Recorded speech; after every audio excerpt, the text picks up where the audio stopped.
नागपुर शहर में कई लोगों को ब्लैकमेल कर वसूली और ठगने वाली महाठग प्रीति दास आखिरकार पुलिस के शिकंजे में आ ही गई। पता हो, पुलिस की गिरफ्त से बचने के लिए प्रीति दास गायब होकर आंख में चोली का खेल खेल रही थी। उसने अपने ऊपर पुलिस के दबाव को देखते हुए आखिर अपने वकील के साथ जाकर पाचपौली पुलिस के सामने आत्मसमर्पण कर दिया। मिली जानकारी के अनुसार प्रीति दास ने इसके पहले न्यायालय से जमानत मिलने के लिए कोशिश की थी, लेकिन उसे न्यायालय से जमानत न मिलने के बाद उसके पास आत्मसमर्पण करने के अलावा कोई चारा नहीं था। पाचपौली पुलिस ने उसे गिरफ्तार कर न्यायालय के सामने पेश किया, जहां न्यायालय ने उसे 17 जून तक पुलिस हिरासत में भेज दिया है। बता दें कि समाज सेवा का चोला ओढ़ने वाली 39 वर्षीय प्रीति दास के खिलाफ शहर के कई थानों में ठगी के मामले दर्ज होने के बाद खलबली मची थी। प्रीति दास के खिलाफ पहली एफआईआर पाचपौली निवासी उमेश तिवारी की शिकायत पर की गई थी। प्रीति ने उमेश को शादी का झांसा देकर लाखों रुपए ऐंठे थे। पाचपौली पुलिस ने प्रीति दास के खिलाफ 384-420 का गुना दाखिल है। फिरियादी गुड्डू तिवारी उसको शादी करने का लालच देकर उससे फ्लैट लेने के बहाने से 10 लाख रुपए लिए और बाद में उससे कुछ गए नए सामान ऐसा लेकर थोड़ा टोटल 14,87,000 का सामान लिया। तो उसके बाद उसको फिर वो ठुकराने लगी।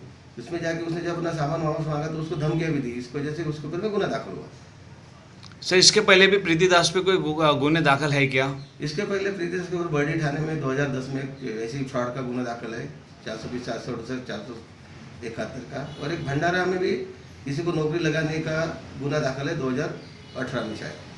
सर, अभी नागपुर शहर में भी इस पर भी लकड़गंज और जेरीपटका पुलिस स्टेशन में भी गुना दाखिल हुआ है। हाँ, नागपुर में उसके ऊपर में जेरीपटका में 384 का गुना दाखिल है, एक महिला से 25,000 रुपये लेने का, और एक आदमी को धमकाने के चक्कर में उसने आत्महत्या की, उसका गुना पाचपौली में दाखिल है। उस हमारा गुना दाखिल हुआ तब से हम प्रीति दास को ढूंढ रहे हैं। उसने कोर्ट में भी बेल एप्लीकेशन किया था, हमने उसका कड़ा विरोध करके उसके बेल एप्लीकेशन खाला की। हमारी तीनों पुलिस थाने की टीम, पाचपौली, जेरीपटका, लकड़गंज की टीम उसको ढूंढ रही थी। वो परेशान होकर आज 11 बजे पुलिस स्टेशन में हाजिर हो गई, वकील के साथ में हाजिर हो गई। हमने उसको ताबे में लिया, उसका मेडिकल करके उसको अटक किया। सर, क्या सर उसका पीसीआर लिया जाएगा?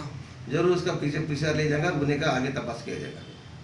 पूरी क्या घटना होती, कधीची घटना होती काय? 14,87,600 समथिंग 15 लाख के करीब उसने मेरे को ठगा है।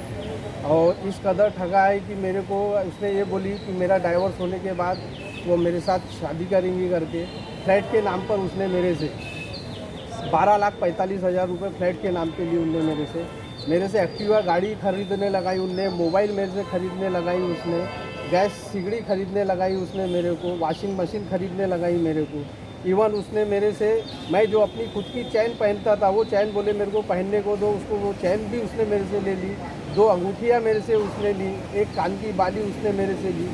यानी मेरे को इतना डराती धमकाने लग गई थी वो कि पूछो मत। अच्छा, कब पता चला कि ये पूरी ठगबाज है और आपको पता लगा? कैसे पता लगा? ये जब से मैंने उससे चालू किया कि भैया मेरे को फ्लैट के लिए जो है एग्रीमेंट दो, मेरे को एग्रीमेंट बताओ, एग्रीमेंट लाओ, मेरे को लोन लेता हूँ, मैं बहन से लोन लेकर के मैं अपन मकान, मेरे को मकान बनाना है, तो मेरे को टाल टोल करती रही। अभी नहीं, बाद में करेंगे, या लॉकडाउन ख़त्म हो जाने दो, लॉकडाउन के बाद मैं बात करूँगी, तुमको मेरे पे भरोसा नहीं किया। मेरे को लॉकडाउन से कोई मतलब नहीं, तुम मेरे को मेरा सामान दे दो, ये कर दो। और फिर जब हमने ये सब मेरे साथ वो टाल टोल कर रही थी, तो मैंने जब इधर उधर हमने तपास किए, तपास में मेरे साथ कुछ महिलाएं भी जुड़ी जिन्होंने मेरे को इस काम में बहुत मदद की है। फिर हमने देखा कि उसके तरफ भंडारा में गुना निकला, उसके तरफ में जब बर्डी पुलिस स्टेशन में 2010 में गुना दाखिल निकला, और कई लोगों को ऐसा बेवकूफ़ बनाते घूम रही थी। और मैं उसको जितना बोलता था कि मेरे को मेरा सामान दो, मेरे को धमकी देती थी। मेरे को ये धमकी देती कि तुम्हारे ऊपर 76 का केस लगा दूंगी, मैं तुम्हारे को मैं भोक में घुसा दूंगी, तुम्हारे को मैं तुम्हारी नौकरी खा जाऊंगी करके मेरे को इस तरह से इस कदर बोलती थी। अच्छा काका, जब आपने ये कंप्लेंट दाखिल किया उसके बाद कोई राजनीतिक दबाव या कुछ तरह से दबाव महसूस हुआ कि इसने कुछ आपके भी दबाव डाला क्या? नहीं, मेरे ऊपर कभी किसी ने कोई दबाव नहीं डाला, मगर वो भागी भागी फिर रही थी। यहाँ तक सुनने में आया कि भैया उसका बोलना है कि हम लोगों की सेटिंग हो गई करके, गुड्डू तिवारी ने मेरे से 15 लाख रुपए ले लिया करके और हमारी सेटिंग हुई, और ऐसा मेरे साथ कुछ भी नहीं हुआ। ये सब उसने अफवाह भी ये सब फैलाई थी। अब आशा है कि अब आपको इंसाफ मिलेगा? मैं तो यही चाहता हूँ कि भैया मेरे को इंसाफ मिले और आगे कभी कोई इस कदर इसके जाल में ना फंसे और इसको सख्त से सख्त सज़ा मिले।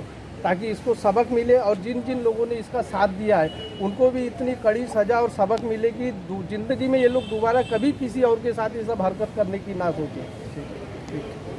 वहीं लकड़गंज थाने के हद में एक व्यक्ति को आत्महत्या के लिए उकसाने और जरीपटका थाने में मामला दर्ज किया गया है। इसके बाद पुलिस प्रीति दास के तलाश कर रही थी।